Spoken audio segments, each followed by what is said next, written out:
రేల్టమ్మ నన్ను తెచ్చావా? తెచ్చాను రా, రైల్వే స్టేషన్ ప్లాట్ఫామ్ ఉంది, తెచ్చు. ఓకే. ఏమండి బాగున్నారా? బానే ఉన్నానండి, ఇంకా బీపీ షుగర్ ఏం రాలేదు. శనివారం వస్తా అన్నారు, శుక్రవారం వచ్చారేంటి? ఇచ్చే, స్టేషన్లో పడుకొని రేపు పొద్దున్నే వస్తాను. అయ్యో నా ఉద్దేశం అది కదండి. చేయి. కోపడకండి, రండి కూర్చోండి. స్నానానికి నీళ్లు పెట్టించమంటారా? ఎందుకు? డైరెక్ట్ గా నూతులు దూకేస్తాను, సాయంత్రం దించండి. అయ్యో ఎందుకండి ప్రతిదానికి కోపడతారు? కోపడక ఇంట్లో అన్ని కార్లు పెట్టుకుని స్టేషన్ ఒక కారు పంపించలేరా?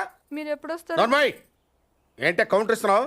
నేనా? దున్నపోతులా తిని. ఏం బాబు అయ్యో మావయ్య, ఎప్పుడు రావడం? ఇప్పుడే వచ్చాను మావయ్య. వస్తున్నామని తెలిస్తే కారు పంపించేవాడిని. కార్లు ఎందుకులే మావయ్య, పిలిస్తే పరిగెట్టుకుంటూ వచ్చేవాడిగా. ఎక్కడికి వెళ్తున్నట్టున్నారు? పొలానికి. గమ్మునొచ్చేయండి మావయ్య, బయట అండలుగా ఉన్నాయి. అలాగే. 1 మినిట్.